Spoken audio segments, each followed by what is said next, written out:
Olá, olá, bom dia, boa tarde, boa noite, dependendo do horário que você está assistindo essa gravação. Hoje nós vamos para o segundo capítulo do livro De Dentro para Fora. Hoje nós vamos falar uma casa para o Criador. Então vamos orar para iniciar nossa leitura? Senhor Deus, nosso Pai, obrigada, Senhor, por este momento, Senhor, no qual o Senhor tem preparado, ó Pai, para eu estar aqui, Senhor, como tua ferramenta para essa leitura, mas também, Senhor, pelos seus filhos que estão agora e filhas que estão agora assistindo essa gravação, ó Pai. Senhor, coloca nossa mente cativa à sua palavra, ó Pai. Nós sabemos que este livro foi também inspirado, Senhor, o seu filho e a sua filha, que são os autores deste livro, foram inspirados para escrever estas palavras através também do teu Espírito, ó Pai.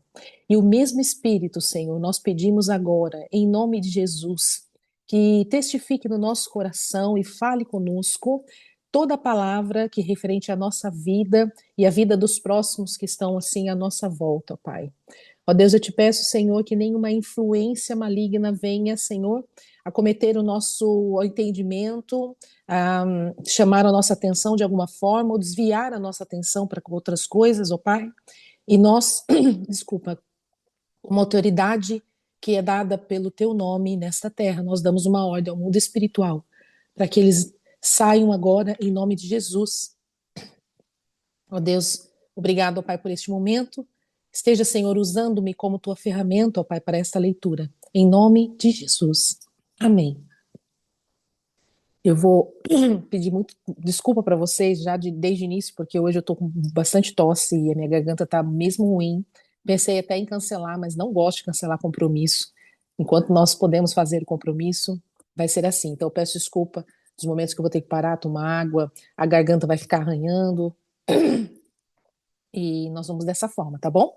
Então eu vou partilhar com vocês aqui o PDF, né? Para que vocês possam também acompanhar aí, apesar de que eu enviei no grupo, para aqueles que estão no grupo agora dessa leitura corrida, e depois daqueles que vão assistir depois, nós também podemos encaminhar este PDF por e-mail. Pronto, está aí o PDF, espero que vocês estejam vendo, e aí nós vamos seguir esta leitura.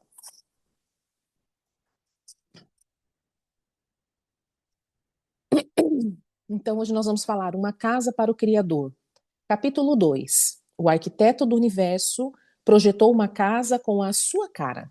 A sua cara, no caso S maiúsculo, né? É a cara do Senhor. Jardim de inverno, churrasqueira, sala com lareira, escritório, piscina, cozinha americana, quartos com banheiro, sala de cinema.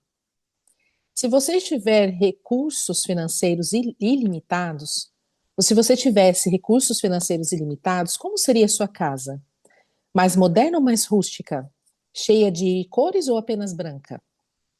Se somente possuir uma moradia fosse o único desejo das pessoas, as residências poderiam ser todas iguais. Contudo, mais do que uma casa, nós queremos uma casa com a nossa cara. Por isso, muitos encontram um arquiteto, contratam um arquiteto ou um decorador. Explicam o que querem e só aprovam o projeto se for do jeitinho que eles imaginaram. A ideia é que a casa não seja apenas uma habitação, mas que ela tenha uma identificação com quem vai morar. Deus também pensa assim. Todas as habitações divinas ao longo da história foram cuidadosamente planejadas por todo o Antigo Testamento. Vemos diversas vezes a ideia de Deus habitar junto aos homens. O Éden foi o primeiro lugar que Deus construiu para ter uma relação íntima com o homem. Na viração do dia, Deus passeava pelo jardim e conversava com Adão. A Bíblia é clara em nos mostrar que o Éden é uma espécie de casa, na qual Deus tinha relação com o homem. Embora o Éden fosse apenas um lugar que Deus passeava, está nítido pela narrativa de Gênesis como aquele jardim foi pensado e planejado. O Éden foi um projeto paisagista monumental. No entanto, por causa do pecado, o homem foi expulso daquela casa. Porém, Deus nunca desistiu de estar com o homem. Após a queda, Deus procurou fazer alianças com o homem para alcançá-lo. No deserto, Deus arquitetou uma casa, mostrando-a para Moisés, e pediu para que ela fosse colocada bem no meio do povo. Cada detalhe do tabernáculo que foi erguido no deserto foi pensado e estipulado pelo próprio Deus. Essa história está em Êxodo 25, 30. O tabernáculo pode até ser conhecido como o tabernáculo de Moisés, mas quem assinou a planta foi o arquiteto do universo. O tabernáculo de Moisés, depois a tenda de Davi e a seguir o templo de Salomão. Todas essas habitações divinas cumpriram o propósito para a sua época, mas não eram a realização do pleno desejo de Deus. Afinal das contas, o Altíssimo não habita em casas feitas por homens. Isso diz em Atos 7, 28. A casa dos sonhos do arquiteto do universo não seria feita por mãos humanas, mas pela ação do Espírito Santo na barriga de uma virgem. Ao falar que o Verbo se fez carne, a Bíblia usa um vocábulo de moradia. E o Verbo se fez carne e habitou entre nós, cheio de graça e de verdade. E vimos a sua glória, glória como do unigênito do Pai. João 1,14. A palavra habitou também poderia ser traduzida como tabernaculou, pois a palavra no original é a mesma usada para falar que Deus tabernaculou com Moisés e o povo no deserto. Assim, a presença de Deus não estava mais no Santo dos Santos do templo. Não habitava mais em templos físicos feitos por mãos de homens.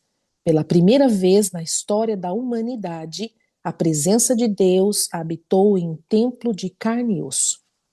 Quando Jesus disse que o templo, depois de derrubado, seria reerguido em 3 dias, os judeus ficaram horrorizados. Afinal, o templo daquela época levou 46 anos para ser construído. Portanto, seria impossível que ele fosse levantado em 3 dias. João 2, do 19 ao 20. A Bíblia, porém, esclarece que ele não falava a respeito daquele templo. Ele, porém, se referia ao templo do seu corpo. João 2, 21. Os judeus traziam seus sacrifícios ao templo e sempre os entregavam ao sacerdote. Assim, seriam perdoados dos seus pecados. Pois o lugar de perdão de pecado era o tabernáculo. Contudo, várias vezes antes de curar um enfermo, Jesus dizia: perdoados estão os seus pecados. Os judeus não compreendiam isso, pois só enxergavam perdão mediante ao sacrifício no templo material. Os religiosos não percebiam que Jesus era o templo. O tabernáculo estava móvel, agora o perdão de pecados estava acessível. Entretanto, Jesus não veio para ser o único, ele veio para ser o primeiro. João 14, 23 diz assim: porque nós somos santuário do Deus vivente. Nós somos santuário do Deus vivente. Como ele próprio disse: habitarei e andarei entre eles. Serei o seu Deus e eles serão o meu povo. Isso está em 2 Coríntios 6,16. E aí vem João 14, 23. Respondeu Jesus: se alguém me ama, guardará minha palavra, e o meu pai o amará, e viremos para ele e faremos nele morada. No Antigo Testamento, Deus vinha sobre os reis, sacerdotes e profetas, mas não residia neles. Moisés fez tudo o que fez, porque Deus estava com ele, mas Deus não estava dentro dele.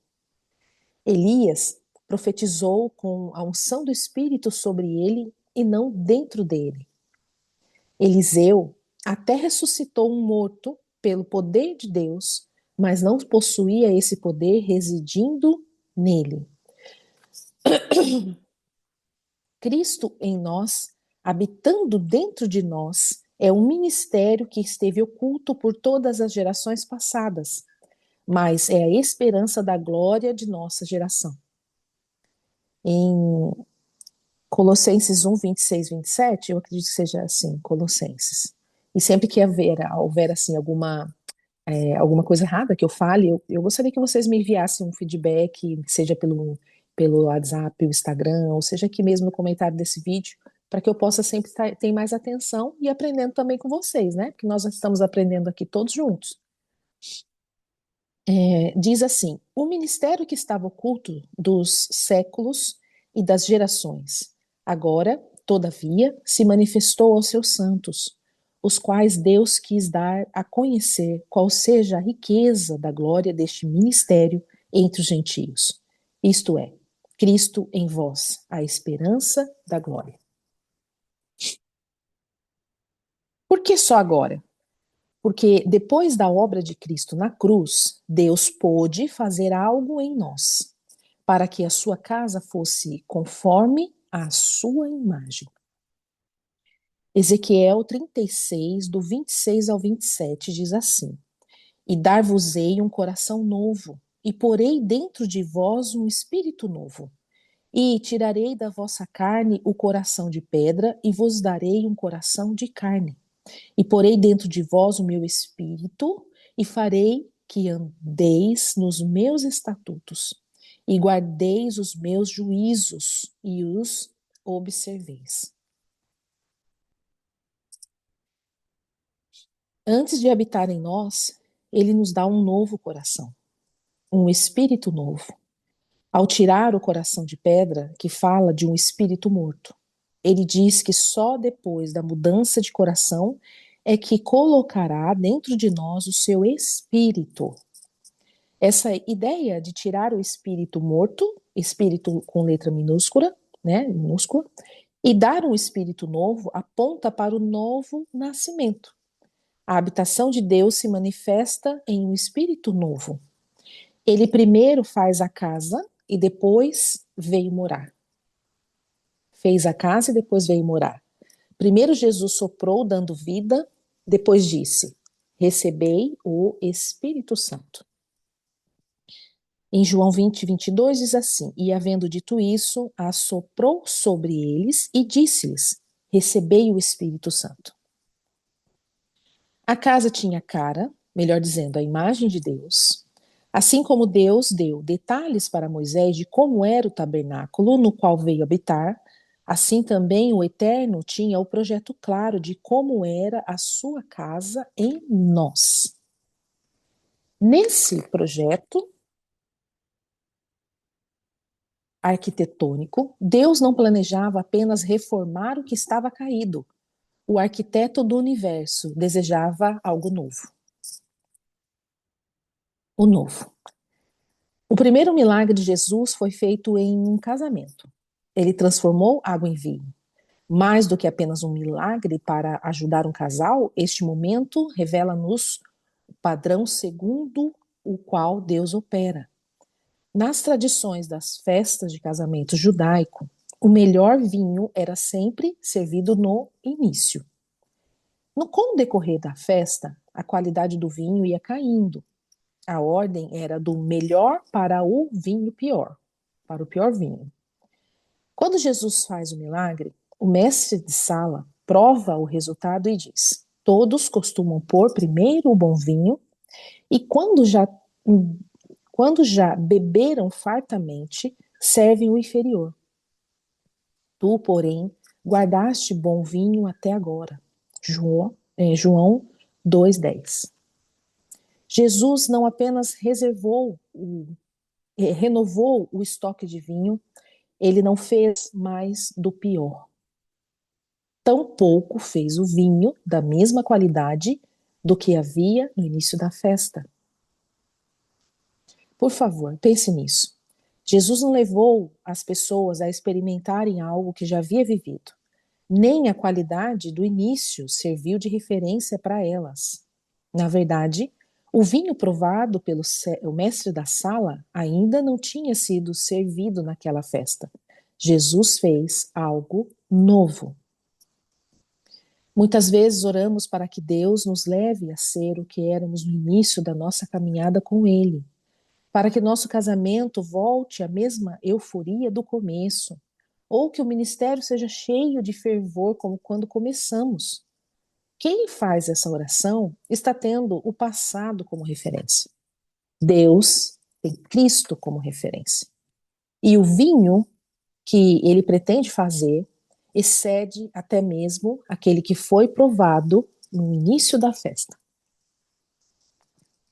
Então imagina, né, quando nós nos convertemos, tem aquela sensação, né, aquela questão do primeiro amor e aquela euforia de ter encontrado o amor de Cristo, de sentir aquilo, mas ele sempre tem algo mais para nós.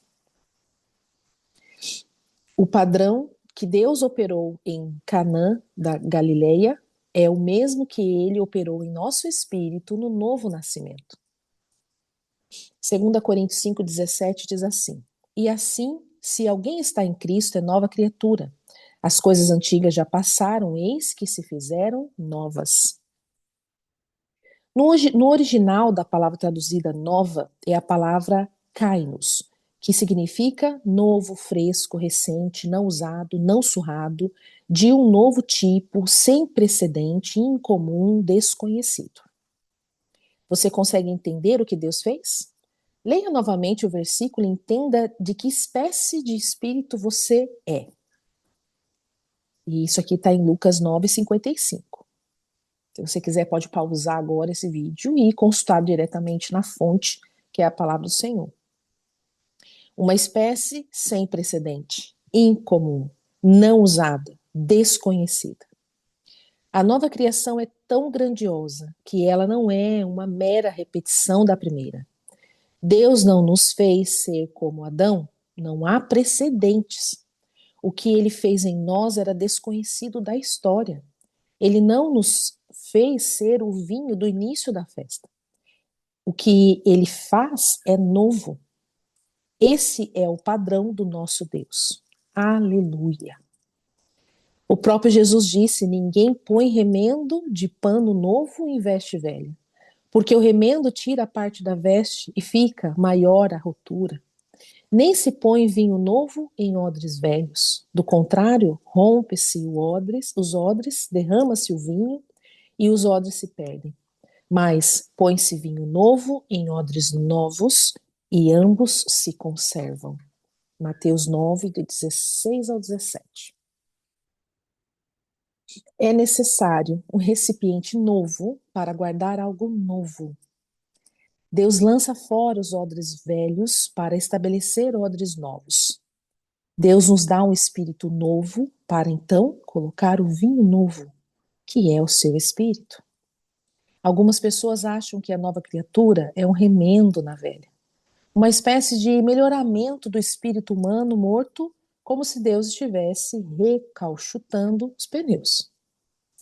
Quando os pneus do nosso carro estão carecas e necessitam ser trocados por pneus novos, muitos preferem, ao invés de gastar na compra de novos, ir até a borracharia para reconstruir os pneus usados.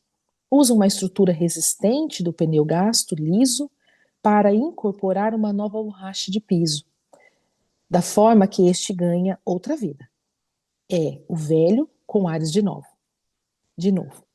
Não, Deus não recauchutou o espírito humano. Ele deu um novo espírito.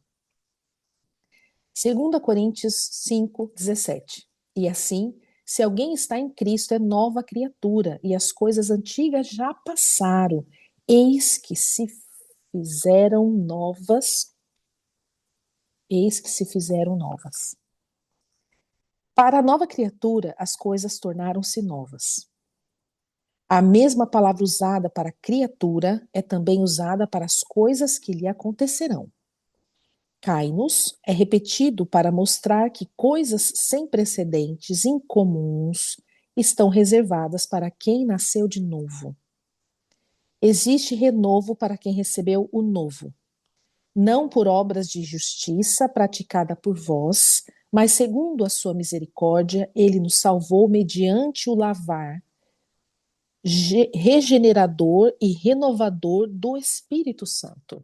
Tessalonicenses 3:5. Acredito que é Tessalonicenses. Se não for, vocês me corrijam. Esse versículo aqui fala que reforça, né, porque o Antigo Testamento, o Novo Testamento tem muito sobre isso, de que não é por merecimento e nem por nada que possamos fazer que isso acontece, mas sim pela graça do Senhor, né, pela bondade gloriosa e grandiosa. Neste texto, a regeneração é o novo nascimento, e a palavra renovação no grego é anakainosis. Anakainosis. Uma combinação de ana, de novo, e kainos, novo.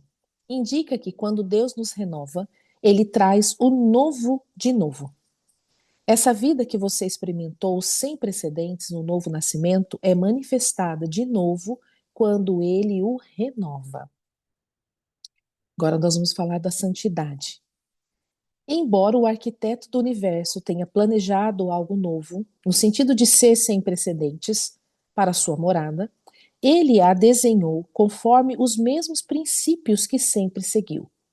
Afinal, seu padrão de justiça e santidade é imutável. Quando Deus estabeleceu a sua morada junto ao povo de Israel no deserto, o Senhor não o fez sem estabelecer princípios, para que a arca da aliança, símbolo da presença de Deus, pudesse habitar na tenda. O Senhor deu a Moisés uma série de orientações.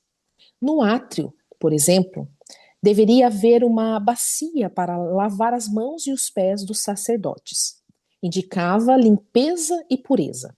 Êxodo 30, do 17 ao 21, conta essa história. O princípio da necessidade de santidade para lidar com a presença de Deus é facilmente perceptível, tá certo? Aliás, a própria Arca da Aliança está em um lugar chamado Santo dos Santos. E, em geral, na Bíblia, quando os anjos cantam, a canção é Santo, Santo, Santo é o Senhor. O próprio Espírito de Deus é chamado de Santo, o que indica que a casa na qual ele vai morar tem que ser santa. Depois, infelizmente, nesse livro nós não temos o desenho de como era o tabernáculo, onde fala do átrio, do Santo dos Santos, das mesas de sacrifícios e tudo mais. Mas eu indico que você que não conhece, busque pela internet, que é bem interessante, e você vai ver todos os passos que acontecia, né? Antes de Jesus vir até nós aqui na Terra. E só uma vez por ano o sacerdote poderia entrar no Santo dos Santos. Existe também, os historiadores contam que havia uma história que eles colocavam até uma corda assim na cintura, né, do sacerdote, porque se ele entrasse no Santo dos Santos em, sem purificar, né, sem estar em santidade, ele seria destruído naquele mesmo momento. Então, até para tirar o corpo de lá, eles não poderiam entrar. Então, havia aquela questão de colocar uma corda na cintura, para que, se acaso acontecesse, eles teriam que puxar aquela pessoa, né? Então, ele teria que estar em santidade para entrar no Santos dos Santos. E hoje, o Santos dos Santos mora em nós. Olha que maravilha, que não tem explicação, não tem nem palavra para dizer isso.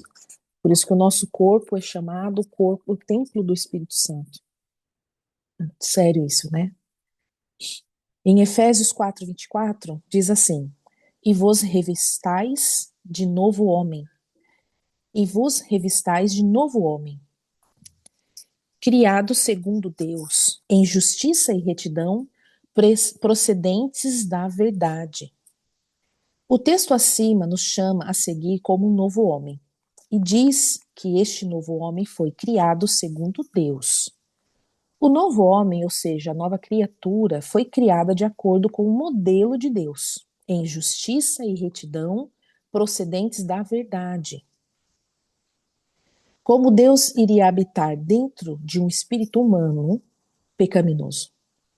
Na verdade, ele jamais criaria um espírito pecaminoso, porque tudo o que ele é, faz e conforme ele mesmo, santo. Em 1 Pedro 1:23 diz assim: Pois fostes regenerados não de somente não de semente corruptível, mas de incorruptível, mediante a palavra de Deus, o qual vive e é permanente. A semente que é a palavra de Deus é santa e não pode gerar algo que não seja de acordo com a sua natureza. Se a palavra de Deus nascemos de novo, se pela palavra de Deus nascemos de novo, o espírito humano recriado é santo. Então, como nascemos de novo? Pela palavra do Senhor. Enquanto nós temos contato com a semente que é a palavra do Senhor, ela entra e o Espírito Santo faz a obra através dessa semente. E é através dele que vamos dominar e mortificar os desejos da carne. O espírito humano recriado é santo e ele vai combater os desejos da carne. Quem que se converte? É o espírito. A alma não se converte, o corpo não se converte. É o espírito que é a nossa essência, né? Que é a natureza do ser humano, que é santa, que vai combater e vai trabalhar com essas duas partes que são tricotômicas, não tem separação. Por isso que devemos renovar a nossa mente, colocarmos em santidade no corpo, né? Tudo isso.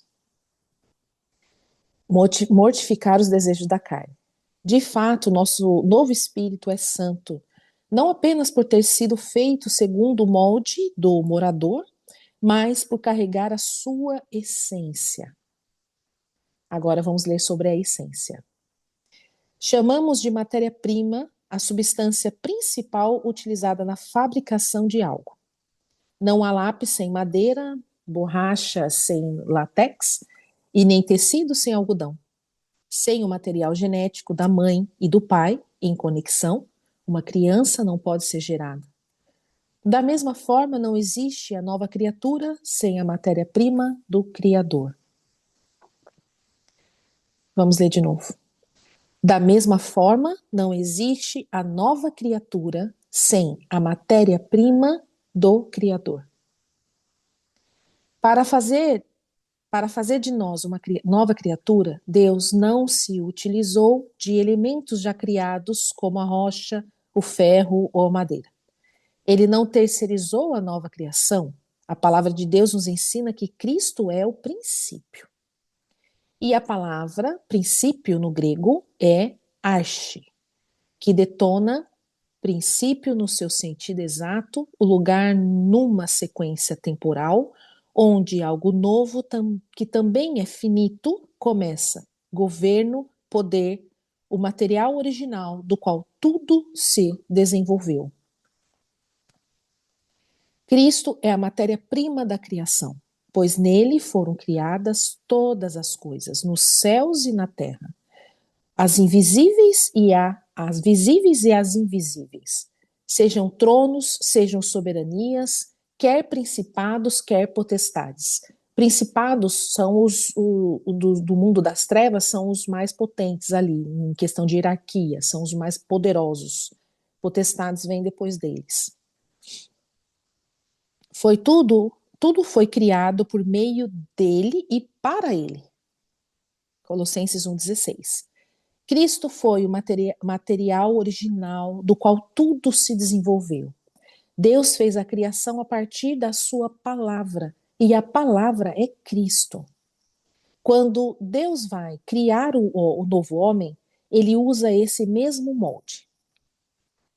Aboliu na sua carne a lei dos mandamentos na forma de ordenanças, para que dos dois criasse em si mesmo um novo homem, fazendo a paz e reconciliasse ambos em um só corpo com Deus.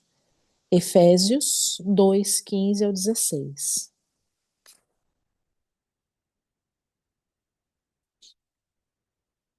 Deus pegou dois povos, judeus e não judeus, que os não judeus eram gentios na época.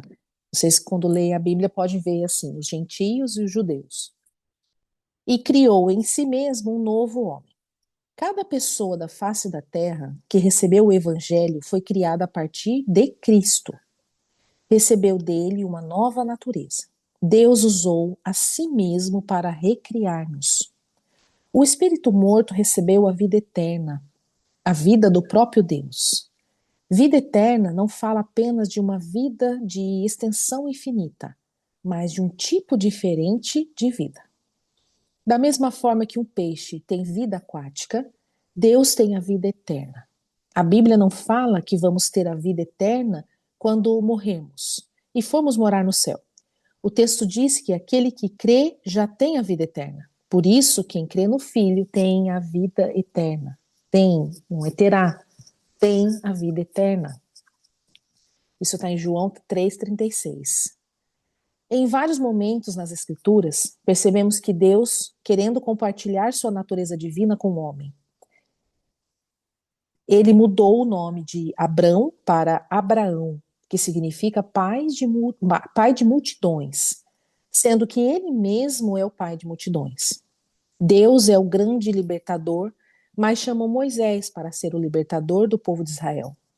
Ele é quem pesca as almas perdidas no mar do pecado, e foi ele mesmo quem chamou Pedro para ser pescador de almas, pelas quais nos têm sido dadas as suas preciosas e muito grandes promessas, para que por elas vos torneis coparticipantes da natureza divina.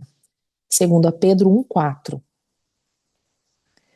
Cristo comparou-se a uma semente quando disse que se o grão de trigo não caísse na terra e morresse, ficaria ele só. Mas se morresse, daria muitos frutos. João 12:24. A semente, que é Cristo, tem uma vida quando ela cai no solo, que sou eu e você. Produz uma árvore que simboliza o nosso espírito. Por fim, vemos em nossas atitudes o espírito, o fruto do espírito, que veremos mais adiante. A semente do trigo, quando plantada, não produz o joio infrutífero. A semente, que é Cristo, gerou em nós uma vida de acordo com a sua natureza.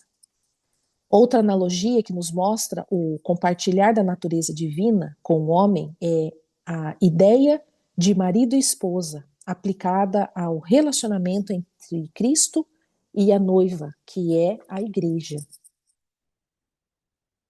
Em Gênesis 2, do 21 ao 24, não, aqui em cima, Efésios 5, 25, diz assim: Maridos, amai vossa mulher, como também Cristo amou a igreja, e a si mesmo se entregou por ela.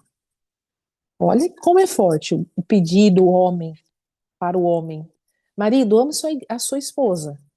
Mas não é de qualquer jeito. É como Cristo amou a igreja. Ele se entregou por ela. Ele deu a vida por ela. Aí a gente entende, por exemplo, como ser submissa ao homem. Como não ser submissa a um homem que dá a vida por nós, né? Mulheres, aí nós falamos mulheres.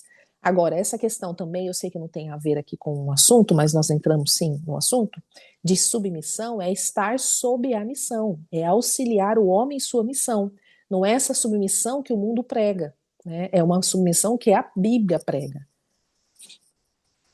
Então, agora nós vamos ler Gênesis 2, do 21 ao 24. Então, o Senhor Deus fez cair pesado sono sobre o homem, e este adormeceu. Tomou uma de suas costelas e fechou o lugar com carne. E a costela que o Senhor Deus tomara do homem, transformou-a numa mulher e lhe trouxe. E disse o homem: Esta, afinal, é osso dos meus ossos e carne da minha carne. Chamar-se-á varoa, porquanto do varão foi tomada. Por isso, deixa o homem pai e mãe e se une à sua mulher, tornando-se os dois uma só carne. Retirou uma costela do homem, ou seja, a mulher que foi criada para andar ao lado do homem. Não é acima do homem, nem aos pés do homem, é ao lado do homem. Dele fomos formados, dele ela foi formada. Mas antes de haver a Eva, Deus já falava com Adão como se ali já estivesse, não como se estivesse, mas ela já estava ali. Essas duas polaridades, vamos dizer. Ele falava sobre os dois já, mesmo antes de criá-la através do homem. Até mesmo esse versículo fala, né? Portanto, por isso deixa o homem pai e mãe e se une à sua mulher. Adão e Eva não tinham pai e mãe. Quem era pai de Adão era Deus. Mas aqui ele estava já dando a referência para a humanidade, porque Adão significa humanidade.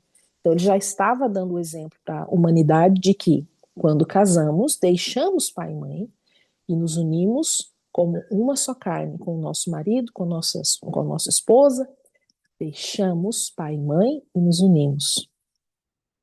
Isso aqui a gente fala, nossa, mas é tão simples, mas tem muita gente que tem dificuldade de entender esse deixar pai e mãe. A esposa de Adão foi tirada do próprio Adão, quando Deus o fez cair em um sono profundo. O lado de Adão foi ferido para formar Eva. Ela foi chamada varoa, porque foi tomada do varão. Ou seja, sua identidade estava atrelada ao próprio Adão.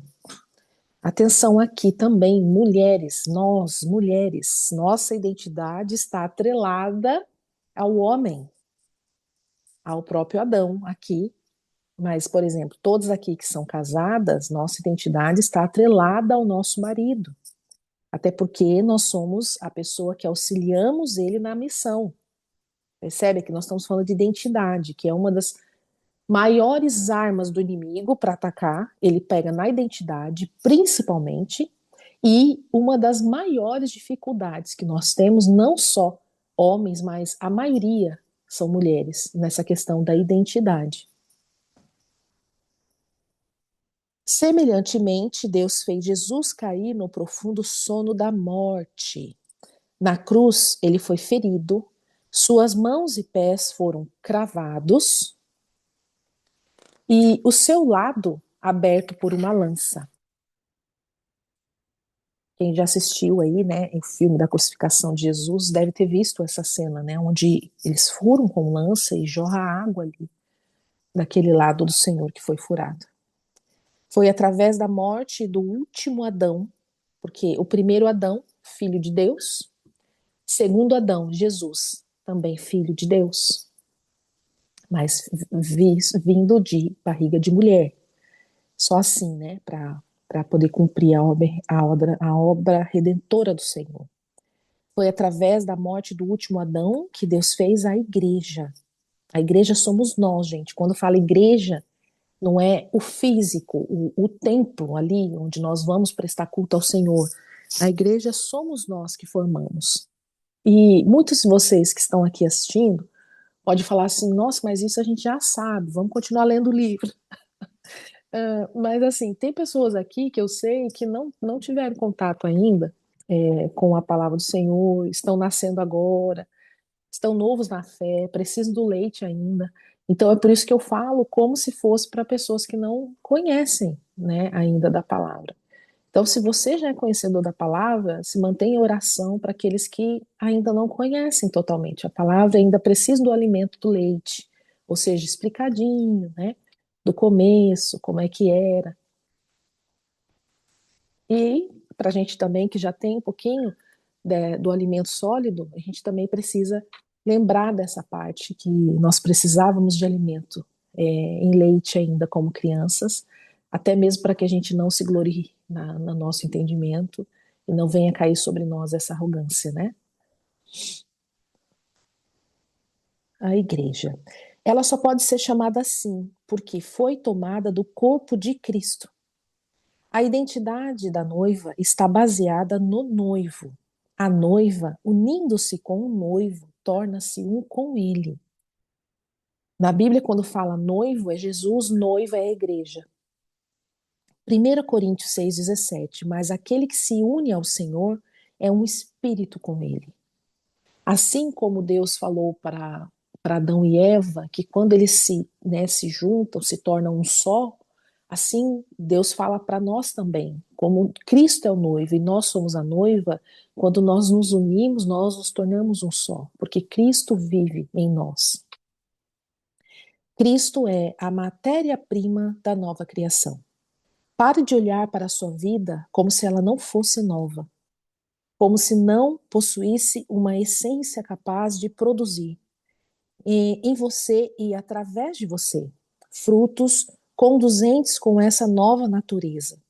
Deus fez de você uma casa com a mesma natureza do Criador e expandiu o seu interior de forma que ele pudesse habitar no seu coração. Dimensões. No processo da construção e decoração de uma casa, todo bom engenheiro e arquiteto precisam saber das medidas do local para realizarem os seus projetos. As dimensões são fundamentais para quem vai morar na casa, para a adequação de cada móvel e cômodo da mesma. Não posso comprar uma cama sem saber o tamanho do quarto, nem comprar uma mesa sem saber as medidas da sala. Já pensou comprar um caminhão, sendo que a sua garagem comporta apenas um Fusca? Agora imagine um Deus maior do que o planeta, Terra e Sol, vindo habitar dentro de um cristão. Como o Criador poderia morar na criatura? Vamos ver. 2 Coríntios 2, do 5 ao 6, diz assim: A casa que edificarei há de ser grande, porque o nosso Deus é maior do que todos os deuses, com letra minúscula. No entanto, quem seria capaz de lhe edificar a casa, visto que nos céus e até os céus dos céus, ou seja, o terceiro céu, o não podem conter? E quem sou eu para lhe edificar a casa, senão para queimar incenso perante ele? Que eram os sacrifícios feitos antigamente, precisava queimar os incensos também. Salomão sabia que, por maior que fosse o templo que ele iria construir, Salomão, filho de Davi, ele construiu um templo do Senhor por início do pai, deu continuidade depois e terminou o templo para o Senhor. Não poderia caber um Deus tão grande. Ele sabia da dimensão do Senhor. Somente Deus pode conter Deus.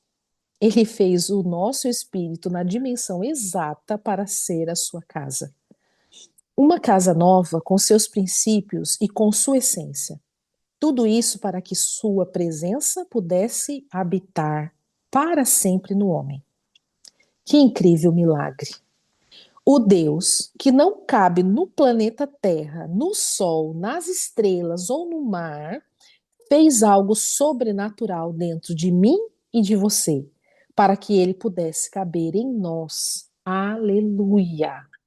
Aqui voltando um pouquinho, minha mente está, né? Pode ser o Espírito Santo também que está pedindo para eu explicar, que fala sobre o céu. Deixa eu ver aqui. No entanto, visto que os céus, até os céus dos céus. Então, nós aprendemos que existe o primeiro céu, que é o nosso aqui, esse que nós vemos. Existe o segundo céu, que são os planetas, né, o universo, as galáxias ali. E existe o terceiro céu, que é onde o Senhor habita, né? Creio eu que ele habita em tudo, mas é os céus do Senhor, é os céus do Senhor. Então, existe três céus. Voltando aqui. Eu vou obedecendo, tá, gente? Quando o Espírito Santo me tocar para explicar alguma coisa, eu vou obedecendo, porque pode ser que nessa gravação alguém precisa ouvir sobre isso, né? Então eu vou obedecendo. Peço desculpa por estar parando as leituras. Talvez você esteja no meio de muitos problemas, enxergando apenas as aflições deste mundo. Todavia, volte os olhos para o seu interior. Existe alguém muito maior e mais poderoso do que tudo isso à sua volta, morando dentro de você.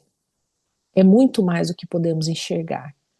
Nós temos que sair dessa lógica que nossos olhos carnais conseguem enxergar e voltarmos para dentro de forma que pedir ao Senhor que Ele abra os nossos olhos espirituais, para que possamos ver coisas que Nem olhos viram, nem ouvidos ouviram, não é? Um gigante eterno capaz de mudar a sua história. Não se esqueça das palavras do apóstolo João, porque maior é aquele que está em vós do que aquele que está no mundo. 1 João 4:4. Quem que está no mundo? Satanás. Maior é aquele que está em você do que aquele que está no mundo. Então, se tudo que você vê à sua volta está tudo quebrado, distorcido, não tem nem tem vida, você nem vê vida mais ali, nem vê solução ali. Junte-se ao Senhor que mora dentro de ti, feche os teus olhos, se conecte com o teu Espírito Santo, o Senhor que vive dentro de ti, e olhe para essa grandeza e peça para o Senhor, que não cabe nem no terceiro céu, está cabendo dentro de ti, para ele te mostrar o que tem através daquilo. A profecia de Ezequiel se cumpriu. Deus tirou um coração de pedra e nos deu um novo espírito. Deus fez sua casa de maneira inovadora e sem precedentes, segundo o padrão da sua santidade. Usou a própria essência divina como matéria-prima para que a sua morada tivesse as dimensões adequadas para que ele pudesse habitar nela. Depois de nos dar um espírito novo, Deus colocou em nós o seu espírito. Olha só. A conversão não significa que você recebeu o Espírito Santo. Pode ser que foi no mesmo momento. Mas primeiro, ele vai te dar um espírito com letra minúscula novo. Aquele espírito já morreu. Um espírito novo ele te dá. E aí você começa a limpar a casa. Você começa a tirar as coisas que já não condiz com a nova criatura que você é. E depois ele vem e traz o seu Espírito Santo. Imagine que uma pessoa que é acumuladora, tem aquelas doenças que acumulam coisas dentro de casa. E aí tem aquela casa toda entulhada. Se vocês vão aí no Instagram, tem várias pessoas que fazem como obra missionária, mesmo assim, não cobra nada sobre isso, a limpeza dessas casas. É muito bonito de ver essa obra. E eles vão, imagina que eles chegam na casa dessa pessoa, limpa toda essa casa. O que que acontece se aquela pessoa que recebeu a limpeza não mudou, não foi tratada emocionalmente, espiritualmente para acumular aquelas coisas? Acontece que passando-se o tempo, ela vai ajuntar todas as coisas de novo. Agora, outro exemplo. O que acontece se aquela pessoa que acumula todas as coisas na casa, vamos dizer que somos nós, temos ali todas as sujeiras que nós acumulamos ao longo da nossa vida, antes da conversão, ou seja, da mudar de direção, da mudança de direção, nos convertemos. E aí? Continua aquela sujeira toda ali dentro da casa. Quem que tem que tirar? Somos nós. Não tem como passar um bom arzinho só para disfarçar o cheiro e deixar todo aquele entulho ali dentro. Nós vamos ter que limpar pela força desse novo espírito que nós recebemos, porque o novo espírito ele tem a essência de Deus. Então ele vai nos ajudando a limpar aquelas coisas, tirando aqueles entulhos de dentro da casa, para depois nós podemos receber o Espírito Santo. É só uma analogia, só uma história, mas talvez faça com que você entenda melhor. Eu entendi bem com esse exemplo que eu estou te dando. Deus fez uma casa de novo, de acordo com todas as suas próprias especificações. Afinal de contas, todos queremos uma casa que seja a sua cara. E aqui nós encerramos a nossa leitura de hoje. 1h05. Deixa eu interromper só a transferência. E que bom, eu não tive um ataque de tosse. Oh, glória a Deus. Obrigada, papai. No capítulo 3, nós vamos ler sobre várias vozes. A voz do Espírito Santo não é a única que busca os seus ouvidos. Ai, papai, eu sei disso, sei muito disso. Os ataques espirituais sobre a mente, ela é muito real. Ela é muito real. Então, eu sei o que é isso, porque na minha batalha, eu tenho sofrido muitos ataques espirituais na mente, mas eu já sei reconhecê-las. E já conheço a autoridade que o Senhor colocou em mim para expulsar todos os ataques, mas eles não desistem, não desistem.